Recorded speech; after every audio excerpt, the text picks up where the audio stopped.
કોંગ્રેસથી ભાજપમાં આવેલા નેતાઓ શું ભાજપને ડૂબાડશે? હવે લાગી રહ્યું છે કે હા, ડૂબાડશે. કેમ લાગી રહ્યું છે? કારણ કે જવાહર ચાવડાએ આજે મનસુખ માંડવિયાને જવાબ આપ્યો છે અને કંઈક અલગ અંદાજમાં જવાબ આપ્યો છે. તે વિષય પર વાત કરીશું. નમસ્કાર, હું છું ગોપી ગાંગર અને આપ જોઈ રહ્યા છો નિર્ભય ન્યૂઝ. જોતો અથવા પાછળ ભાજપ લગાડતો હોય એ બધાય લોકોએ ભાજપનું કામ કરવું જોઈએ. છતાંય કોઈ રિહાણા આગેવાનોએ કહ્યું શું કરશો, ત્યારે આગેવાનોએ કહ્યું કે લડી લેશું. તમે બધા લોકોએ લડી લીધું દોસ્તો. મનસુખ માંડવિયાના બોલેલા આ શબ્દ ઠીક નિશાના પર વાગ્યા છે. કારણ કે મનસુખ માંડવિયાએ કોઈનું નામ નહોતું લીધું, પરંતુ ઈશારો કોની તરફ હતો તે સ્પષ્ટ હતો અને ઈશારો જવાહર ચાવડા તરફ હતો. પૂર્વ કેબિનેટ મંત્રી છે, કોંગ્રેસમાં એકવાર નેતા રહી ચૂક્યા છે અને ભારતીય જનતા પાર્ટીમાં આવ્યા બાદ તેઓ કેબિનેટ મંત્રી બન્યા હતા. પરંતુ 2022ની ચૂંટણી તેઓ માણાવદરથી હારી ગયા અરવિંદ લાડાણી સામે. અને પરિસ્થિતિ પણ તમે જોવો કે જે અરવિંદ લાડાણી સામે જવાહર ચાવડા ચૂંટણી હાર્યા હતા, તે જ અરવિંદ લાડાણી હવે ભારતીય જનતા પાર્ટીમાં આવી ગયા છે. અને અરવિંદ લાડાણીએ એક પત્ર પણ લખ્યો હતો કે જવાહર ચાવડાએ તેમને હરાવવા માટે ખૂબ મહેનત કરી છે અને જવાહર ચાવડાનો દીકરો પણ તેની અંદર સામેલ હતો. આ બધાની વચ્ચે ક્યાંક ને ક્યાંક હવે મનસુખ માંડવિયાને જવાહર ચાવડાએ જવાબ આપ્યો છે. કારણ કે જવાહર ચાવડા આટલા દિવસથી શાંત હતા અને એવું કહેવાય રહ્યું હતું કે જવાહર ચાવડા દેશની બહાર હતા, એટલે કે વિદેશમાં હતા. હવે વિદેશથી પરત આવી ગયા છે અને જવાહર ચાવડાએ આજે પોતાના જ અંદાજમાં જવાબ આપી દીધો છે અને મનસુખ માંડવિયાને જે સ્પષ્ટ કર્યું છે તે પણ ભારતીય જનતા પાર્ટીના નેતાઓ જોઈ લે. કારણ કે આ ભારતીય જનતા પાર્ટી માટેની ખતરાની ઘંટી છે.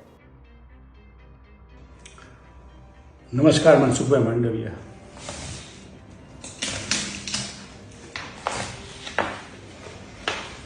મનસુખભાઈ, આપને નહીં ધ્યાનમાં હોય પણ મારી ઓળખ આ હતી ને આ ઓળખ હેઠળ 10 વર્ષ દરમિયાન માણાવદરના વંથલીના ખેડૂતોના પ્રશ્નો હોય, બિયારણના હોય, ફર્ટિલાઇઝરના હોય, ધોવાણના હોય, પાક વીમાના હોય, ખેડૂતના પ્રશ્નનો સૌથી મોટો અમારા વિસ્તારમાં હતો અથવા ગુજરાતના 57 તાલુકામાં હતો તે ડાકઝોનનો હતો.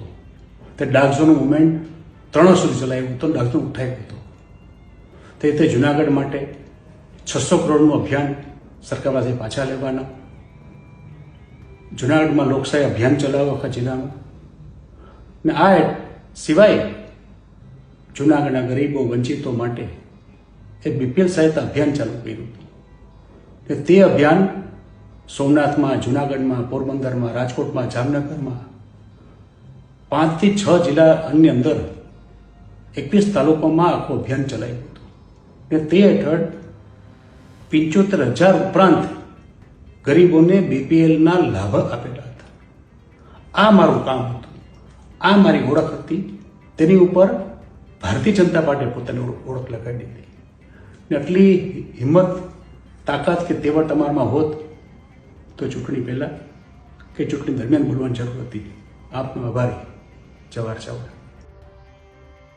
સ્પષ્ટ છે કે જવાહર ચાવડાએ તો કહી દીધું કે મનસુખભાઈ, હું ભારતીય જનતા પાર્ટીનો નહીં પણ હું આંદોલનથી ઉદ્ભવેલો નેતા છું.